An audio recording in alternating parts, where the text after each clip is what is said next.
لله رب العالمين والصلاة والسلام على سيد الأنبياء والمرسلين محمد وعلى آله وأصحابه أجمعين ومن تبعهم بإحسان إلى يوم الدين أما بعد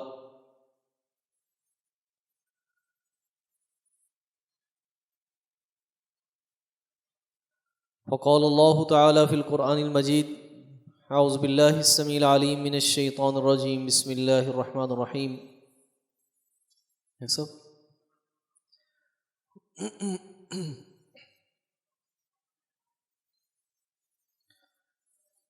یا ایہا المدثر قم فانذر وربک فکبر وثیابک فطہر.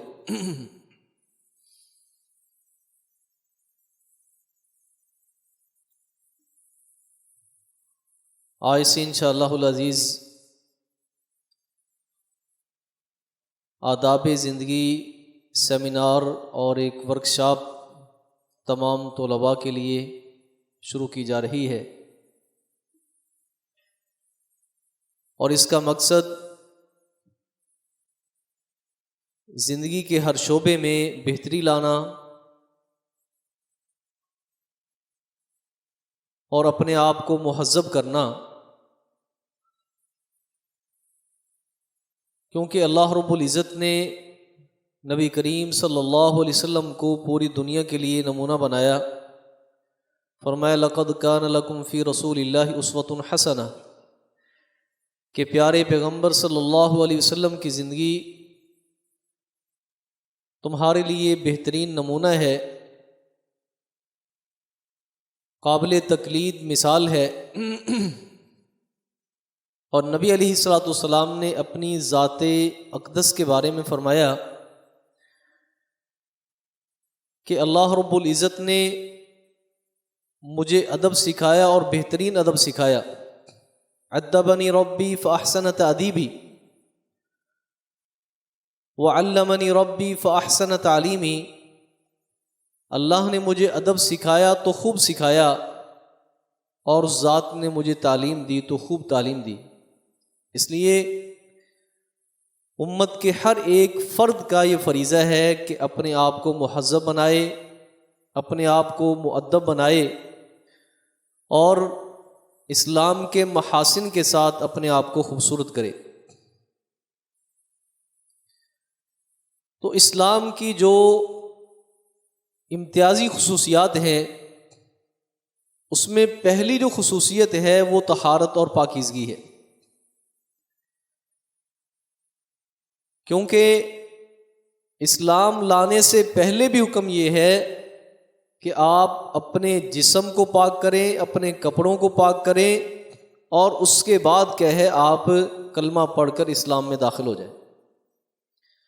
اس لیے نبی علیہ الصلوۃ والسلام نے اس شخص کو جو اسلام لانا چاہتا تھا، آپ نے فرمایا کہ القی عنک شعر الکفر، پہلے اپنے آپ سے ناپاک اور نجس جو بال ہیں ان کو اتارو، اپنے جسم کو پاک کرو، ختنہ کرو، پھر اس کے بعد کیا کریں آپ کلمہ پڑھ کے مسلمان ہو. اور اسلام دنیا کے تمام ادیان میں سے سب سے اعلیٰ اور عرفہ دین ہے جس نے طہارت اور پاکیزگی کو نصف ایمان قرار دیا ہے. فرمایا الطہور شطر الایمان، کہ طہارت اور پاکیزگی یہ آدھا ایمان ہے. تو آج انشاءاللہ ہم آداب طہارت جو ہے ہم سیکھیں گے. ادب کا معنی کیا ہے؟ جاہلیت کے دور میں وہ کھانا جو لوگوں کے لیے بنایا جاتا تھا، لوگوں کو اس کے لیے مدعو کیا جاتا تھا، اسے مأدبہ کہا جاتا تھا. مأدبہ یعنی ایسا کھانا جس میں لوگوں کو مدعو کیا جاتا، دعوت دی جاتی، اور مل بیٹھ کے وہ کھانا کھایا جاتا. اگر اسے بھی دیکھا جائے تو اس میں مختلف لوگوں کا اکٹھا ہونا، مختلف قبیلوں کے لوگوں کا ایک جگہ پہ جمع ہونا، اور پھر اپنے طور طریقے کے ساتھ ان کا وہاں پہ کھانا تناول کرنا، یہ ایک دوسرے کے لیے سیکھنے کا بہت بڑا موقع ہوتا تھا. کچھ محاسن ہوتے تھے کھانا کھانے کے، وہ لوگ ایک دوسرے سے وہ ادب سیکھتے تھے، اس لیے اس کھانے کو مأدبہ کہا جاتا تھا۔ اور جب نبی علیہ الصلوۃ والسلام دنیا میں تشریف لائے تو پھر ادب جو ہے اخلاقیات کا دوسرا نام ٹھہرا۔ اخلاقیات کے لیے ادب کا لفظ جو نا وہ استعمال ہونا شروع ہوا، اس لیے نبی علیہ الصلوۃ والسلام نے جو فرمایا کہ ادبنی ربی فاحسن تأدیبی، اخلاقیات کے لیے نبی علیہ الصلوۃ والسلام نے اس لفظ کو استعمال کیا کہ میرے رب نے مجھے ادب سکھایا، بہترین ادب سکھایا، اور مجھے تعلیم دی تو بہترین تعلیم دی۔ اس کے بعد بنو امیہ کا جب عروج کا دور تھا تو پھر یہی لفظ جو ہے یہ یعنی کہ جسے ہم کہتے ہیں کہ ادب اور انشاء کے لیے یہ لفظ استعمال ہونا شروع ہو گیا کہ وہ معلم، وہ استاد جو لوگوں کو شعروں کی تعلیم دیتا اور عرب کے جو خطبے ہوتے وہ سکھاتا، اور یعنی عربی ادب کے لیے اس کا استعمال ہونا شروع ہو گیا۔ اور پھر اس کے بعد جب محدثین کا دور آیا، فقہا کا دور آیا، پھر انہوں نے لفظ ادب جو ہے اس کو اس کے صحیح معنوں میں پھر دوبارہ استعمال کیا۔ اس لیے ائمہ کرام نے جو اس کی تعریف کی ہے ادب کی، وہ کیا ہے کہ ریاضت النفس علی التہذیب وعلی ما ینبغی، کہ انسان اپنے آپ کو ایسے کاموں کا عادی بنا لے اور اس پہ خوب محنت کرے کہ اس کا نفس ایسی خصال اور صفات کا حامل بن جائے جو انسانیت کے لائق ہوتی ہیں، اور طہارت کسے کہتے ہیں؟ رفع الحدث،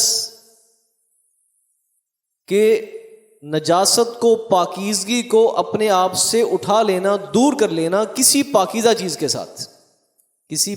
چیز کے ساتھ نجاست کو اور حدث کو اپنے آپ سے دور کر لینا، اسے طہارت کہتے ہیں۔ تو سب سے پہلے جو طہارت ضروری ہے وہ انسان کے جسم کی طہارت ہے، جسے آپ کہہ لیں کہ طہارت البدن و نظافت الجسم، اپنے بدن کی طہارت اور اپنے جسم کی جو نظافت ہے، سب سے پہلی جو ترجیح ہونی چاہیے وہ انسان کی ذاتی اپنی ذات ہے، اپنا جسم ہے۔ اب دیکھتے ہیں کہ شریعت نے جسم کے بارے میں اور اپنے بدن کے بارے میں ہماری کیا رہنمائی کی، اور کیا ہم ان چیزوں کو ملحوظ رکھ رہے ہیں کہ شریعت نے ہمارے جسم کو کتنی اہمیت دی ہے طہارت اور پاکیزگی کے حوالے سے۔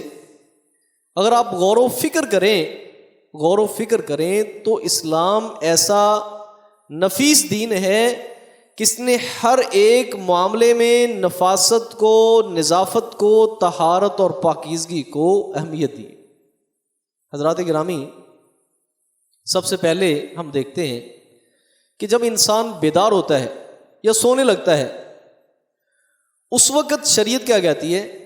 نبی علیہ الصلوۃ والسلام نے فرمایا اذا استيقظ احدكم، جب تم میں سے کوئی آدمی بیدار ہو، فلا يدخل يده في اناء، انسان اپنے ہاتھ کو کسی برتن میں داخل نہ کرے۔ اور دوسری روایت میں آیا کہ فَلْيُفْرِغْ عَلَى يَدِهِ 3 مرات، اپنے ہاتھ کو 3 دفعہ پانی ڈال کر اپنے ہاتھ کو دھو لے، قبل ان يدخل يده في الاناء، پہلے اس کے کہ انسان اپنا ہاتھ کسی برتن میں داخل کرے، فإنه لا يدري أين باتت يده، اسے کوئی علم نہیں کہ سوتے میں انسان کا ہاتھ کہاں کہاں پہ لگتا رہا ہے۔ تو اس لیے کسی برتن میں، پانی میں انسان صبح صبح اپنا ہاتھ داخل نہ کرے جب تک اسے 3 مرتبہ دھو نہ لے۔ اور پھر دوسری حدیث میں نبی علیہ الصلوۃ والسلام نے فرمایا من نام وفی یدہ غمر، جو آدمی سونے لگتا ہے اور اس کے ہاتھ پہ کچھ چکنائی والی چیز لگی ہوئی ہے، اس نے کھانا کھایا ہے اور اپنے ہاتھ نہیں دھوئے، اور فرمایا کہ فَأَصَابَهُ شَيْءٌ فَلَا يَلُومَنَّ إِلَّا نَفْسَهُ، رات کو سوتے میں اسے کو کیڑا کاٹ جاتا ہے یا ایسا کوئی جانور حشرات الارض میں سے اس کی سمیل کو سونگھ کر اس کے ہاتھ تک پہنچ جاتا ہے، وہاں پہ ڈس لیتا ہے، فرمایا فلا یلومن الا نفسہ، انسان اپنے آپ کو ملامت کرے، کسی اور چیز کو ملامت نہ کرے، کیونکہ اس نے خود ایسی چیزوں کو اپنے پاس آنے کی دعوت دی۔ یعنی اتنی باریکی کے ساتھ اللہ خالق کائنات نے جو نا وہ حکم دیا ہے کہ اپنے جسم کو پاک رکھو، صاف رکھو اور ستھرائی کا جو نا اہتمام کرو۔ اور ایک حدیث میں نبی علیہ الصلوۃ والسلام نے فرمایا طہروا ھذی الاجساد طہرکم اللہ، کہ تم ان جسموں کو پاک رکھو، اللہ تمہیں پاک کر دے۔ تم ان جسموں کو پاک رکھو، اللہ رب العزت تمہیں پاک کر دے۔ اس کے بعد انسان اپنے دانتوں کی صفائی کرے، اپنے منہ کی صفائی کرے۔ نبی علیہ الصلوۃ والسلام نے فرمایا السواک مطہرۃ للفم ومرضاۃ للرب، کہ مسواک ایک تو منہ کی پاکیزگی کا سبب ہے اور ایک اللہ کی رضا کا سبب ہے۔ اگر ہم اس پہ غور و فکر کرتے ہیں نا کہ اللہ خالق کائنات نے منہ کی صفائی کا، دانتوں کی صفائی کا کس قدر حکم دیا ہے، تو نبی علیہ الصلوۃ والسلام کی سیرت سے آپ پڑھ کر دیکھ لیں، نبی علیہ الصلوۃ والسلام کے عمل کو دیکھ لیں۔ امی عائشہ صدیقہ رضی اللہ تعالی عنہا سے جب پوچھا جاتا کہ نبی علیہ الصلوۃ والسلام گھر میں جب داخل ہوتے تو سب سے پہلے کیا کام کرتے، فرماتے ہیں کہ مسواک کرتے۔ صبح اٹھتے تو کیا کام کرتے، سب سے پہلے مسواک کرتے۔ اور اس کی اہمیت آپ یوں سمجھ لیں کہ نبی علیہ الصلوۃ والسلام جب دنیا سے جا رہے تھے نا، اور آپ پہ موت کی بے ہوشیاں طاری تھیں، کبھی آپ ہوش میں آتے، کبھی آپ بے ہوشی میں چلے جاتے، تو اسی میں نبی علیہ الصلوۃ والسلام کی نظر حضرت عبد الرحمن بن ابی بکر کے ہاتھ میں پڑتی ہے، جن کے ہاتھ میں مسواک تھی۔ تو جیسے نبی علیہ الصلوۃ والسلام نے چاہت کی نظروں کے ساتھ ان کے ہاتھ کو دیکھا تو صحابہ کرام رضوان اللہ علیہم اجمعین سمجھ گئے کہ حضور مسواک طلب کر رہے ہیں۔ تو نبی علیہ الصلوۃ والسلام کو جب مسواک دی گئی، امی عائشہ صدیقہ رضی اللہ تعالی عنہا نے اپنے دانتوں کے ساتھ اسے نرم کر کے نبی علیہ الصلوۃ والسلام کو دیا، تو گویا نبی علیہ الصلوۃ والسلام کا آخری عمل بھی یہ تھا کہ جس پہ نبی علیہ الصلوۃ والسلام نے اپنی جان دی ہے کہ حضور اقدس صلی اللہ علیہ وسلم مسواک کر کے اللہ کی ملاقات کے لیے گئے تھے۔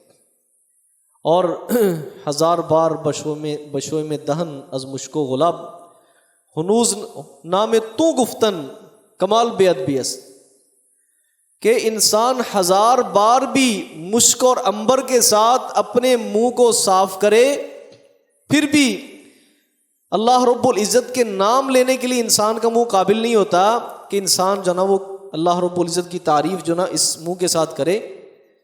کیوں؟ اس کے لیے انتہائی اہتمام ضروری ہے اور انتہائی پاکیزگی ضروری ہے۔ اس لیے نبی علیہ الصلوۃ والسلام نے فرمایا کہ میں ان سے مناجات کرتا ہوں جن سے تم مناجات نہیں کرتے، یعنی فرشتے میرے پاس آتے ہیں اور پھر میں ان کے ساتھ کیا کرتا ہوں، مناجات کرتا ہوں۔ حضرات گرامی، حدیث کے الفاظ میں کیا آتا ہے کہ اللہ کے فرشتے نماز میں انسان کے منہ کے ساتھ منہ لگا لیتے اور اس قدر قریب اپنا منہ کر لیتے ہیں کہ اس کے منہ کے ساتھ اپنا منہ ٹچ کر دیتے ہیں، اور جو ہی اللہ کے تسبیح و تحمید کے کلمات انسان کی زبان سے نکلتے ہیں وہ فرشتوں کی خوراک بن جاتے ہیں۔ اور اگر انسان کا منہ صاف نہ ہو، دانت صاف نہ کیے ہوں، منہ سے جو نا وہ کراہت کی بدبو آ رہی ہو، تو ایسے میں آپ بتائیں کہ فرشتے قریب آئیں گے؟ اس لیے ہر نماز میں نبی علیہ الصلوۃ والسلام نے فرمایا لولا انا اشق علی امتی لامرتهم بالسواک، اگر مجھے اپنی امت پہ مشقت کا ڈر نہ ہو کہ اس کو درجہ فرضیت دے دیا جائے، تو میں ہر نماز کے ساتھ، ہر وضو کے ساتھ تمہیں مسواک کرنے کا حکم دوں۔ اس لیے دانتوں کی صفائی، منہ کی صفائی ازحد ضروری ہے۔ اس کے بعد اپنے جسم کو پاک رکھنا۔ نبی علیہ الصلوۃ والسلام نے فرمایا کہ طہروا ھذی الاجساد طہرکم اللہ۔ بس اوقات انسان پہ اللہ رب العزت کی طرف سے غسل کرنا واجب ہو جاتا ہے، غسل کرنا واجب ہو جاتا ہے، تو وہ اس کا طریقہ کار بھی مختلف ہے، فرضی غسل کا طریقہ کار بھی مختلف ہے۔ انشاءاللہ آپ آگے سماعت کریں گے کہ وضو کا طریقہ کیا ہوتا ہے، غسل کا طریقہ کیا ہوتا ہے. تو یعنی اتنا اہتمام کیا شریعت نے کہ عام غسل کرنا ہے تو جیسے مرضی کر لیں، لیکن فرضی غسل کرنا ہو تو اس کے ساتھ وضو بھی شامل ہے، اس کے ساتھ وضو بھی شامل ہے، اور دیگر اس کے لوازمات بھی اس میں کیا ہیں، شامل ہیں. اور اسلام نے انسانی جسم کی پاکیزگی کا اتنا اہتمام کیا ہے کہ نبی علیہ الصلوۃ والسلام نے فرمایا کہ الغسل یوم الجمعۃ واجب علی کل محتلم، کہ ہر ایک بالغ پر اللہ رب العزت نے جمعے کے روز غسل کو واجب قرار دیا. اور دوسری روایت میں آتا ہے حق اللہ علی کل مسلم، یہ اللہ کا حق ہے ہر ایک مسلمان پر، ان یغتسل فی کل 7 ایام، کہ انسان اب 7 دنوں کے اندر کیا کرے، انسان غسل کرے. یغسل رأسہ و جسدہ، انسان اپنے سر کو بھی دھوئے اور اپنے جسم کو بھی دھوئے. یہ اللہ کا حق ہے اپنے بندے پر کہ اس کا بندہ جناب وہ جسم کی پاکیزگی کا اہتمام کرے. اور پھر چند چیزوں کو انسان کی فطرت قرار دیا گیا ہے، اور کوئی بھی انسان اس کا انکار نہیں کر سکتا، بھلے وہ کافر ہی کیوں نہ ہو. نبی علیہ الصلوۃ والسلام نے فرمایا کہ کل مولود یولد علی الفطرہ، ہر ایک بچہ چاہے مسلمان کے گھر میں پیدا ہو، کسی کافر کے گھر میں پیدا ہو، کسی دہریے کے گھر میں پیدا ہو، وہ مسلمان پیدا ہوتا ہے. اللہ رب العزت نے یہ چیزیں، فطرت والی چیزیں اس کی فطرت میں رکھ دی ہیں، اس کے رگ و پے میں رکھ دی ہیں، اس کی ذات میں رکھ دی ہیں. یہ پھر آگے ادیان کی تعلیم ہوتی ہے کہ اس کی فطرت کو بگاڑ کے رکھ دیتی. فرمایا فَأَبَوَاهُ يُحَوِّدَانِهِ أَوْ يُنَصِّرَانِهِ أَوْ يُمَجِّسَانِهِ، پھر آگے بچہ جو نا اپنے والدین کا جو کلچر ہوتا ہے، جو ان کی تہذیب ہوتی ہے، اس کا شکار ہو کر وہ اسلامی فطرت کو کیا کر دیتا ہے، مسخ کر دیتا ہے. اس کے والدین کسی کو مجوسی بنا دیتے ہیں اور کسی کو یہودی بنا دیتے ہیں، کسی کو نصرانی بنا دیتے ہیں. پھر وہ بچہ اپنے جو بڑے ہوتے ہیں ان کے کلچر کو فالو کرتا ہے. ٹھیک ہے، اب دیکھو کہ دنیا میں آپ نے جناب وہ حیض کے مسائل میں کہ یہودی جو ہے وہ ان ادوار میں عورت کے ساتھ کیا سلوک کرتے، اور جاہلیت میں عورت کے ساتھ کیا سلوک ہوتا تھا ان دنوں کے اندر. اور آج بھی آپ وادی کیلاش میں چلے جائیں تو وہاں پہ ایک جناب وہ الگ سے ایک مکان بنایا جاتا ہے. ٹھیک ہے، وہاں پر وہ عورتیں خاص ایام میں وہاں پر چلی جاتی ہیں. مرد اگر ان کو ہاتھ بھی لگا لیتے ان کے ہاتھ بھی پالید ہو جاتے ہیں. ان کی کس بلڈنگ کو بھی آپ ہاتھ نہیں لگا سکتے جس میں خواتین خاص ایام میں چلی جاتی ہیں. تو یہ والدین کی تعلیم ہوتی ہے، لیکن شریعت نے انسان کی فطرت کے اندر 5 چیزیں رکھ دی ہیں. نبی علیہ الصلوۃ والسلام نے فرمایا الختان، ختنہ کرنا اسلامی فطرت میں شامل ہے. والاستحداد، اور زیر ناف اپنی صفائی کے لیے لوہے کا استعمال یعنی استرے کا استعمال، یہ اسلامی فطرت میں سے. وقص الشارب، اور اپنے مونچھوں کے وہ بال کاٹنا جو شارب یعنی پانی پیتے وقت پانی کے ساتھ ٹچ ہوتے ہو. تو اس میں آپ خاص اہتمام کریں. ماشاءاللہ اکثر و بیشتر ماشاءاللہ بچے دیکھا جاتا ہے کہ ان کی ماشاءاللہ مونچھیں ٹھیک ہوتی ہیں، لیکن بعض ذرا جو مجھ کو ذرا بڑھانے کے قائل ہیں اور اپنی اسی میں روب اور دبدبہ رکھنے کے قائل ہوتے ہیں، وہ جو نا وہ جیسے ان کی مونچھیں ادھر کو بڑھ جاتی ہیں آگے بھی بڑھ جاتی ہیں.